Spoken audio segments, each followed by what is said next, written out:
Hello everyone, मैं ओम प्रकाश प्रजापति। आज हम आपको ट्रू मीडिया के पॉडकास्ट में डॉक्टर कविता मल्होत्रा जी से मिलवाएंगे।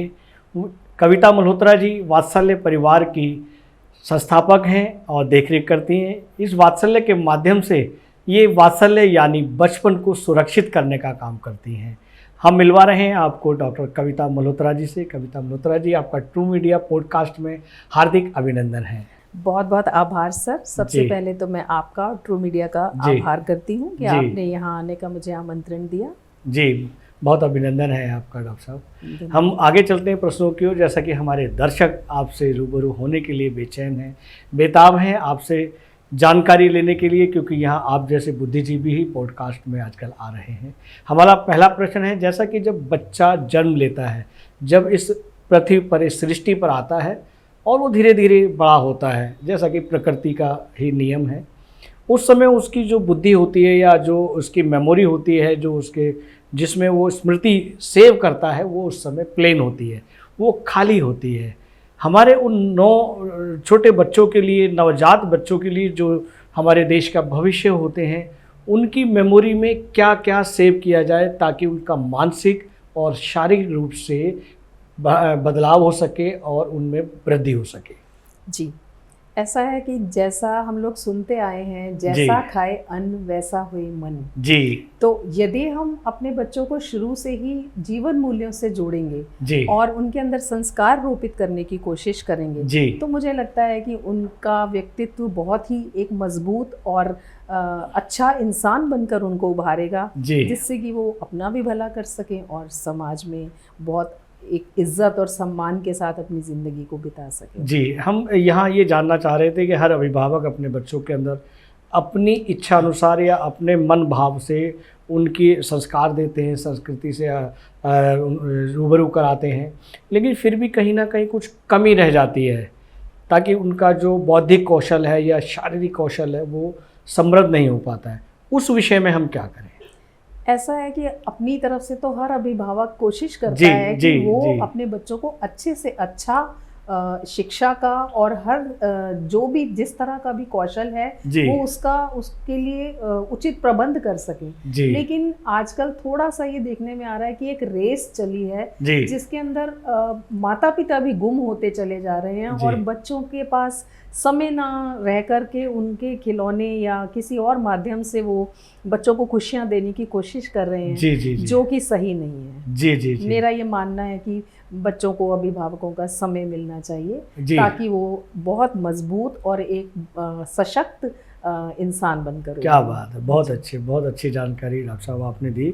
हम आगे बढ़ते हैं। जैसा कि हमने बताया अपने दर्शकों कि आप वात्सल्य संस्था के संस्थापक हैं और पूरी तरह से आप 24 घंटे 7 दिन इसमें देती हैं और इसमें बचपन को, यानी ये कहें कि छोटे बच्चों से लेकर बड़े बच्चों तक को आप भारतीय संस्कृति, भारतीय संस्कार, भारतीय शिक्षा और ना जाने क्या क्या उनको गुणों से परिपूर्ण करते हैं। कभी कभी आपको ऐसा महसूस हुआ है कि उन बच्चों को जो आपने गुण दिए, शिक्षा दी, संस्कृति दी, संस्कार दिए, बावजूद उसके आपको कभी खुशी ना प्राप्त हुई हो, या अभिभावकों की तरफ से या बच्चों की तरफ से कभी खिन्न सा महसूस हुआ हो?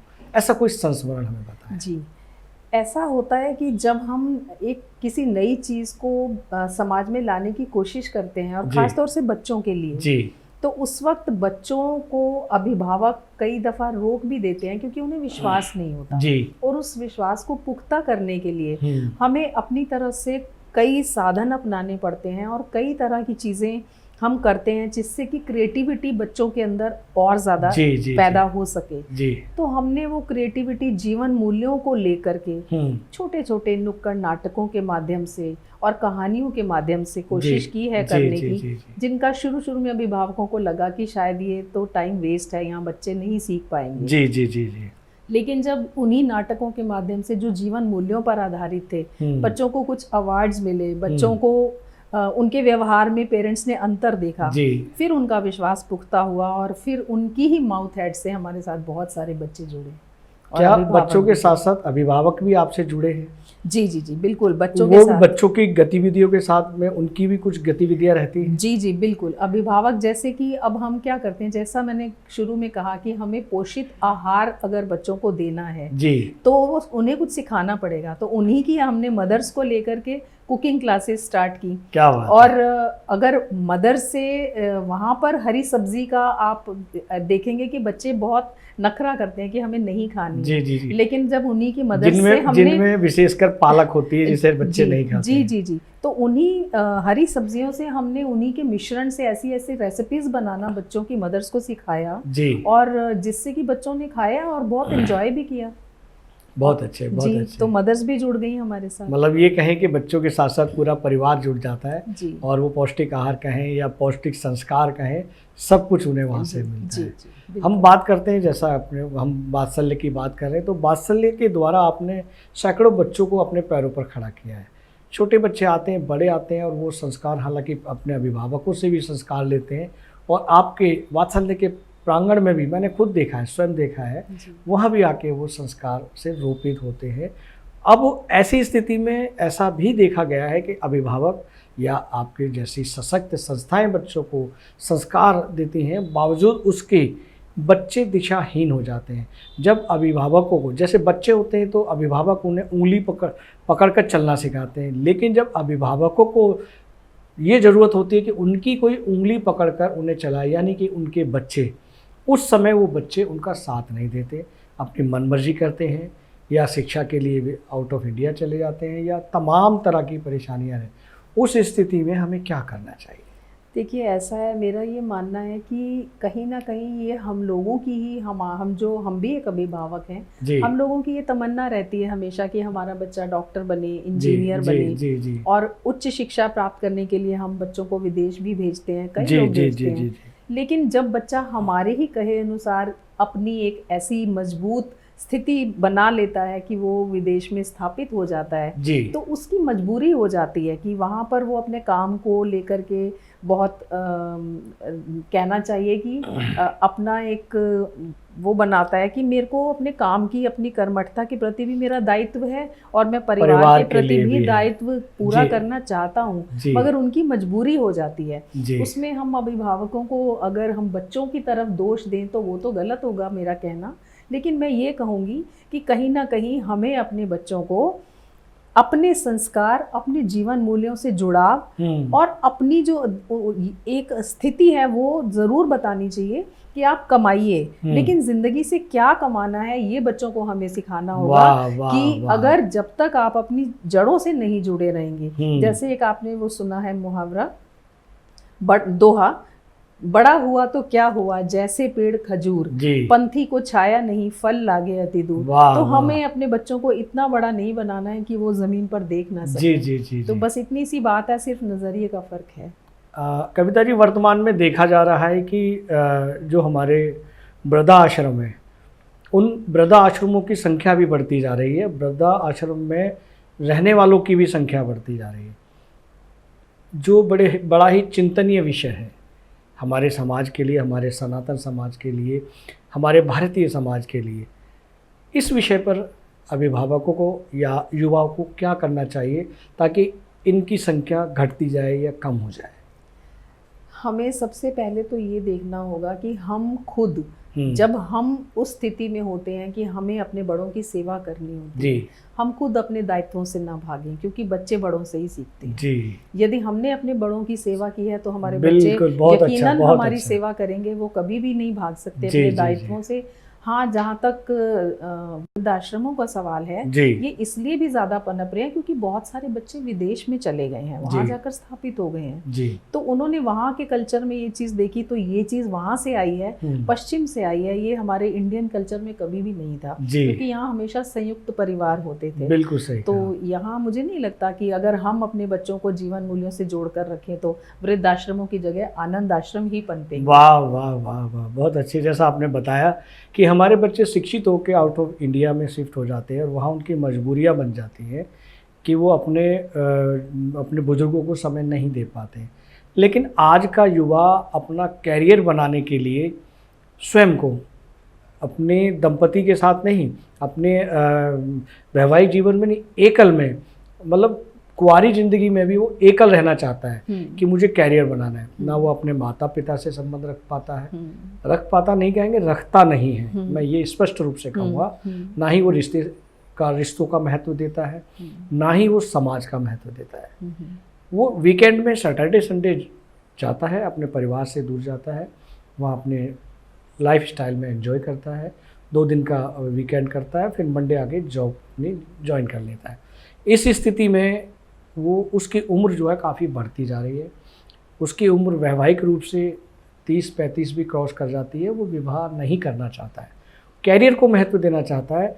ऐसी स्थिति में हम अपने युवाओं को कैसे रोकें ताकि वो अपने पूरी तरह जो उन बच्चों के दादा दादी नाना नानी संयुक्त परिवार में रहते थे, एक दूसरे को देखते थे, वो कैसे जिएं, ये भी एक चिंतनीय विषय है। देखिए, उसके लिए सबसे ज़्यादा ज़रूरी है कि जब हम एज अ पेरेंट अपने बच्चों को पाल रहे होते हैं जी, उस वक्त हम बच्चों को पैसे या खिलौने दे करके उनकी सुविधाएं पूरे करने की कोशिश ना करें, बल्कि हम उन्हें अपना समय दें, क्योंकि पेरेंट्स अपने बच्चों से सिर्फ अपना समय ही चाहते हैं, उनका समय चाहते हैं। सही कह रहे हैं। समय के अलावा कोई ऐसी चीज नहीं है जो एक अभिभावक अपने बच्चों से चाहता है। बिल्कुल सही कह रहे हैं। तो ये समय की जो चक्र है समय का, वो हमें ही चलाना होगा। यदि हम अपने बच्चों को इस तरह से अपने बड़ों की सेवा करते हुए अपना जीवन बिताएंगे उनके सामने, तो हमारे बच्चे 100% कहीं ना कहीं उनके अंदर जो ये स्वार्थ की भावना आ रही है कि मुझे अकेले रहना है या मैं अकेले ही बहुत खुश हूँ, तो ऐसा नहीं है, बल्कि वो सबको साथ लेकर के चलेगा बच्चा। यदि हम उनको शुरू से ही इस तरह, मतलब आप ये कहते हैं कि हमारे उनके जो पालन पोषण में कुछ कमियां रहती हैं, शायद वो बच्चे इसलिए इस तरह का। जी बिल्कुल। चलिए, तो इसमें ये रहेगा कि अभिभावक भी ध्यान दें कि अपने बच्चों को अपना भी समय दें, ताकि उन बच्चों को ये फील हो कि समय क्या होता है। जब अभिभावक हमें समय दे रहे हैं तो बच्चों को भी अभिभावकों को समय देना चाहिए। ऐसा ये सिलसिला चलना चाहिए, यही जीवन चक्र है शायद। जी बिल्कुल। अब मुझसे ज़्यादा आप भली बातें परिचित हैं, जी बिल्कुल, अनुभव है आपको। जी मुझे भी बहुत कुछ सीखने को मिल रहा है। बिल्कुल हम भी आपसे सीखते हैं, बल्कि हम समाज से सीखते हैं, हम बच्चों से सीखते हैं, क्योंकि बच्चे बहुत मेरे सानिध्य में आते हैं, तो हम भी उनसे काफ़ी कुछ जानने की कोशिश करते हैं कि हर एक बच्चे के घर की परिस्थिति अलग होती है और कौन बच्चा किस वजह से इतना परेशान है। तो सबकी ऑलमोस्ट कहानी सेम होती है कि पेरेंट्स को मजबूरीवश बच्चों को अकेला छोड़ करके जाना पड़ता है। जी। वो अपनी कमाई में बिजी हैं, वो व्यस्तता उनकी बाद में उनके ऊपर भारी पड़ती है। जब बच्चों की उन्हें ज़रूरत होती है तो तब तक बच्चे दिशाहीन होकर भटक जाते हैं और वो फिर वापस लौट नहीं पाते। और उन लोगों को संस्कार देने के लिए, उन्हीं को अपनी संस्कृति से जोड़ने के लिए जीवन मूल्यों से हमने अपनी संस्था में ये छोटे छोटे नुक्कड़ नाटकों के माध्यम से ये रोपित करने की कोशिश की। बहुत अच्छा काम कर रहे हैं, हम लोग देखते रहते हैं और बहुत सारे साथियों के, शुभचिंतकों के फ़ोन भी आते हैं कि आज आपने नई पोस्ट डाली है, जैसे कि इस समय ग्रीष्मकालीन चल रहा है, तो आपके बच्चे, आपके जो आपका संगठन है, जो आपका एक प्रांगण है, वहाँ आपने एक इस तरह से बनाया हुआ है कि स्विमिंग पूल टाइप, बच्चे मस्ती लेते हैं, गर्मी में भी सर्दी का एहसास महसूस करते हैं। बहुत अच्छा लगता है। ऐसे ही आप जैसे ऐसे ही और 10-12 वात्सल्य बन जाए तो मुझे लगता है कि जो बच्चे दिशाहीन हो रहे हैं या शिक्षा से महरूम हो रहे हैं, वो देश को आगे बढ़ाएंगे। जी बिल्कुल, क्योंकि गुरु नानक देव जी ने कहा है कि एक नूर से सब जग उपजा, कौन भला कौन मंदा। तो अगर हम सबको साथ लेकर के चलेंगे तो सारा परिवार हमारा एक है, और जितने भी बच्चे हमारे सानिध्य में आए वो हमारा परिवार हैं, और हमारी पूरी कोशिश यही रहेगी कि हम सभी को इन संस्कारों से रोपित कर सकें। बिल्कुल हम बच्चों की बात कर रहे हैं, वात्सल्य की बात कर रहे हैं, तो मेरा प्रश्न ये भी आपसे बनता है, हमारे दर्शक जानना चाहते हैं कि अभिभावक जिस तरह से अपने बच्चों को परिपोषित करते हैं, पालते हैं, जो उनमें गुण देते हैं, जो अभिभावक जितना जानते हैं या देखते हैं वही बच्चों में देते हैं, बच्चे वही ग्रहण करते हैं। बावजूद उसके, क्योंकि आपके पास ऐसे अनेक परिवार हैं, अनेक परिवारों की अनेक परेशानियां आपके पास महसूस होती हैं, तो उन बच्चों के संस्कारों के लिए मानसिक रूप से और शारीरिक रूप से बेहतर बनाने के लिए और क्या दिया जाए? सबसे पहले तो समय की जो अनुशासनहीनता है बच्चों के अंदर जी, वो जी, खत्म जी। करनी होगी। कई बच्चे हम देखते हैं कि बहुत देर रात तक जागते हैं, फ़ोन के साथ चिपके हुए हैं, इंटरनेट में वो फालतू की चीज़ें देखकर अपना समय और अपना थोड़ा-सा दिमाग भी पथभ्रष्ट कर लेते हैं। जी। तो समय से सोना और समय से उठना वो बहुत ज़रूरी है, मेरा ये मानना है। और जितनी देर भी वो जाग रहे हैं तो उनकी एक नियमित एक जीवन शैली ज़रूर होनी चाहिए बिल्कुल। कि इतना समय हमें स्वाध्याय को देना है, इतना समय हमें स्कूल के या कॉलेज के सिलेबस को देना जी, है, जी, जी, जी। इतना समय हम अपने लिए निकाल रहे हैं तो इतना हमें अपने पेरेंट्स को भी देना है। वाह! सिर्फ दोस्तों के लिए नहीं बल्कि पेरेंट्स के लिए भी बहुत समय अच्छी, होना बहुत चाहिए। अच्छी, बहुत अच्छी जानकारी दी आपने। क्योंकि जो हम अपना टाइम टेबल बनाते हैं ना, उसमें जी। पेरेंट्स कहीं नहीं होते जी या रिश्ते कहीं नहीं होते। जी जी, जो ये बहुत ज़रूरी ये है। बहुत ज़रूरी है, क्योंकि इसीलिए हम शिक्षित होना चाह रहे हैं, इसीलिए इस समाज को शिक्षित कर रहे हैं। जी हम आगे बढ़ते हैं। जैसा अभी आपने बताया कि मोबाइल से जुड़े रहते हैं बच्चे और मोबाइल पर ज़्यादा समय देते हैं। तो आजकल जो हमारे बच्चे हैं, वर्तमान में जो बच्चे, चाहे वो छोटे बच्चे हों या बड़े बच्चे हों, वो मोबाइल यंत्र का शिकार हो रहे हैं। मैंने इसलिए कहा शिकार हो रहे हैं, उसके अधीन नहीं हो रहे, उसके आदी नहीं हो, शिकार हो रहे हैं। इस मोबाइल से बचने के लिए हमारे बच्चों को और अभिभावक को क्या करना चाहिए?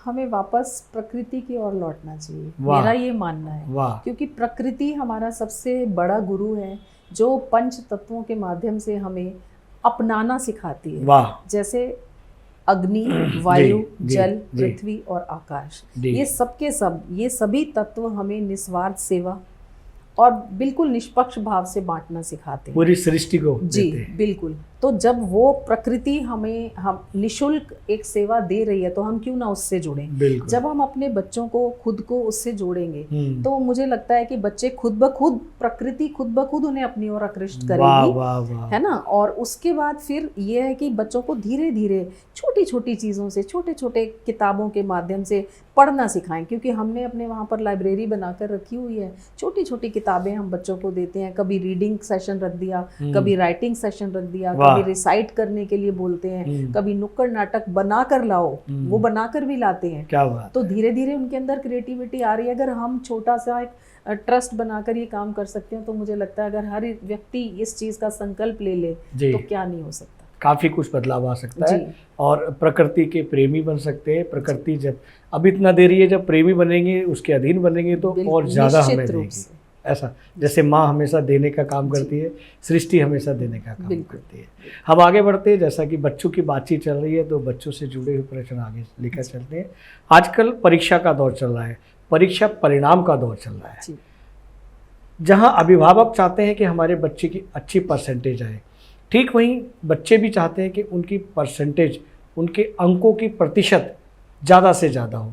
तो आपसे ये जानना चाहेंगे कि अभिभावकों के लिए और बच्चों के लिए कि अंक का प्रतिशत ज़्यादा होना बेस्ट है या बच्चे के अंदर संस्कार होना या ज्ञानवर्धक होना अति उत्तम है? मेरा ये मानना है कि बच्चों को नंबर गेम में हमें कभी भी नहीं उलझाना चाहिए। उनके ऊपर कभी ये प्रेशर नहीं होना चाहिए कि आपको नंबर गेम में या नंबर 1 हीरो बनकर ही उभरना है। आपको हमें अपने बच्चों को इस तरीके से पालना है, इस तरीके से संस्कारित करना है कि उन्हें एक अच्छा व्यक्ति बनाए। सबसे पहले कोशिश होनी चाहिए अच्छा व्यक्ति बने जो समाज के हमेशा काम आए, अपना भी भला करे और सबका भला करे। वो तभी कर पाएगा। देखिए नंबर गेम की जहाँ तक बात है, बच्चे ना रोबोटिक बनते जा रहे हैं, बिल्कुल मशीनी उनकी जिंदगी होती चली जा रही है, मशीनी उनकी सोच होती चली जा रही है। उनकी सोच को अगर हमें विस्तार देना है तो उन्हें पहले प्रकृति की ओर 100% लौटना होगा। प्रकृति में कोई नंबर गेम नहीं होता। कभी ये नहीं होता कि आज सूरज है तो वो शायद ज़्यादा देर के लिए रहेगा और चांद थोड़ी कम देर के लिए रहेगा। अगर रात ही रहेगी तो सब लोग सोते ही रह जाएंगे। तो मेरा ये मानना है कि नंबर गेम की बजाय हम अपने बच्चों को अच्छे संस्कार दें, अच्छा व्यक्ति बनाने की तरफ ध्यान दें। बिल्कुल। आप ठीक है, आपको नॉलेज हर चीज़ की होनी चाहिए, लेकिन तालीम, मेरा ये कहना है, तालीम वो नहीं जो कैसे कमाना है सिखाए। तालीम वो है जो जिंदगी से क्या कमाना है, क्या कमाना है, कैसे जीना है, किस तरीके से जीना है। तो वो चीज़ अगर हम सीख जाते हैं, अपने बच्चों को सिखा पाएं तो शायद हम एक अभिभावक की तरह अपने दायित्व को निभाने में कामयाब हो सकते हैं। क्या बात है, क्या बात है। हम जिस तरह से अंक प्रतिशत की बात कर रहे हैं, ठीक उसी तरह से हम आपके द्वारा ही जानना चाहेंगे कि हम बच्चों को और अभिभावक को ऐसा क्या बताएं कि उनके ना करने से या करने से बच्चों के भविष्य पर दुष्प्रभाव पड़ता है? ऐसी कौन कौन सी बातें हैं आपके पास, क्योंकि बहुत सारे आपके क्षेत्र के, दिल्ली के पश्चिम क्षेत्र के सैकड़ों बच्चे आते हैं, सैकड़ों बच्चे आ गए और अपने अपने व्यापार से जुड़ गए हैं या जॉब से जुड़ गए हैं, और अभी वर्तमान में भी बच्चे हैं, वो बच्चे बेटी भी हैं और बेटे भी हैं। तो आपके पास ऐसी व्यवस्था आती है कि पेरेंट्स की वजह से भी गलतियां होती हैं या छात्र छात्राओं की, बच्चों की तरफ से भी गलतियां होती हैं, तो बच्चे क्या ना करें और अभिभावक क्या ना करें ताकि उनके जीवन पर कोई परेशानी ना आए? जी, एक तो अभिभावकों का जो सबसे ज़्यादा, मैं बच्चों के मानसिक प्रभाव की बात करूं तो अभिभावकों के द्वारा की गई तुलना जो है ना, वो बच्चों को बहुत परेशान करती है जी। कि वो देखो फलाने का बच्चा इतने नंबर ले आया, तुमने इतनी पढ़ाई की, तुम्हारे नंबर क्यों नहीं आए, उस बच्चे ने इतनी मेहनत की, वो बच्चा ये बन गया और आप कुछ भी नहीं बन पाए। ये तुलना नहीं होनी चाहिए, बल्कि हमें ये समझना चाहिए कि हमारे बच्चे के अंदर क्या चीज, कौन सी प्रतिभा है, हम उसको उजागर करें, उसे उभारने की कोशिश करें, उसे तराशने की कोशिश करें। तो मुझे लगता है कि बच्चों के साथ थोड़ा सा अन्याय नहीं होगा, न्याय होगा। क्या बात है। और बच्चे भी, मैं कहूँगी कि कहीं ना कहीं अपने पेरेंट्स की कही हुई बातों को अगर समझने की कोशिश करेंगे जी, तो पेरेंट्स कभी भी गलत नहीं होते, तो बच्चे कभी गलत नहीं समझेंगे उनको। बहुत अच्छी जानकारी आप हमारे दर्शकों को दे रहे हैं। मुझे लगता है कि दर्शक आपकी इन ज्ञानवर्धक जानकारी से अति प्रसन्न होंगे। हम अभी तक बहुत सारी चिंतन मंथन की बात कर रहे हैं, मुझे लगता है हमारे दर्शक कुछ बोर हो रहे हैं। हम चाहते हैं कि आपकी जो रचनाएं हैं, बहुत सारी रचनाएं समसामयिक विषयों पर हैं, मैंने खुद सुनी है और पढ़ी भी हैं आपकी पुस्तकों के माध्यम से। तो मैं चाहूँगा कि हमारे दर्शकों को अपनी किसी एक रचना से हमारे दर्शकों को ये कहें कि ऊर्जावान करें। जी जी, मैं अपनी एक पसंदीदा रचना सुनाना चाहती हूँ जो कि बिल्कुल जड़ों से जुड़ी हुई है, और मैं चाहती हूँ कि हमारे बच्चे भी सुने, सीखें और जड़ों से जुड़ने की कोशिश करें। स्वागत, अभिनंदन है जी। मिट्टी में हम जन्मे खेले, मिट्टी में मिल जाना है, वाह, सुगंध हवा में छोड़ जाएं, मौत तो एक बहाना है। क्या बात है। मानव जीवन मिला, तराश कर इसे निखार दें, हर मौसम को मधुमास करें, हर दुखी को प्यार दें। वाह वाह वाह वाह, क्या बात है। आपने तो एक माँ के रूप में एक सृष्टि की, पृथ्वी, जो हमारी पृथ्वी माँ है, धरती माँ है, उसके रूप में उनकी आवाज़ को आपने सुनाया कि आप ऐसा फील करें तो आप पूरे जीवन को एंजॉय कर सकते हैं। अब चलते चलते हम एक और प्रश्न करेंगे कि जो बच्चे आपके पास हैं, उन्हें आप शिक्षा दे रहे हैं, उन्हें आप भरपूर पोषण दे रहे हैं, पौष्टिक तत्व दे रहे हैं, भरपूर उनको आनंद जीने का दे रहे हैं, लेकिन कुछ बच्चे या कुछ अभिभावक ये चाहते हैं कि वो उनके बच्चे भी आपके संगठन से जुड़ें, आपकी संस्था से जुड़ें, वो कैसे जुड़ सकते हैं? ऐसा है, हमारे यहाँ तो सभी का स्वागत है। मैं कहूँगी कि मेरी संस्था नहीं है, वो ईश्वर का ही मंदिर है, उसने ही हमें ये प्रेरणा दी है कि हम ये छोटी सी बच्चों की सेवा कर सकें। जी, तो जो भी आना चाहे उसका स्वागत है, किसी भी तरीके से, किसी भी माध्यम से जुड़ना चाहे, पढ़ने के लिए, पढ़ाने के लिए, या किसी भी तरह से बच्चों को कोई कौशल सिखाने के लिए, तो स्वागत है। तो उसके लिए आपके संगठन से क्या कोई वेबसाइट है या सोशल मीडिया पर है कोई ऐसा? जी, हमारा वीडियो चैनल है जी, तो उसको देख सकते हैं, वहाँ पर हम काफ़ी जानकारी डालते हैं जी, और अगर जुड़ना चाहें तो बिल्कुल स्वागत है। चलिए ठीक है। दोस्तों, आज आप ट्रू मीडिया पॉडकास्ट के लिए डॉक्टर कविता मल्होत्रा जी हमारे साथ थे, जिनकी जानकारी आपने ली कि उन्होंने बहुत बहुत महत्वपूर्ण बातों से आपको शेयर किया है, और हमें लगता है कि आपको ये बातें अच्छी लगेंगी और अपने जीवन में उतारेंगे और अपने बच्चों के जीवन में भी उतारेंगे। कविता मल्होत्रा जी, आपने अपना बेशकीमती समय ट्रू मीडिया पॉडकास्ट के लिए दिया, उसके लिए बहुत बहुत धन्यवाद। थैंक यू सर, बहुत बहुत धन्यवाद। अगर आप ये वीडियो YouTube पर देख रहे हैं तो हमारे चैनल को सब्सक्राइब करें और बेल आइकन को दबाना ना भूलें। अगर आप Facebook पर ये वीडियो देख रहे हैं तो हमारे पेज को लाइक करें।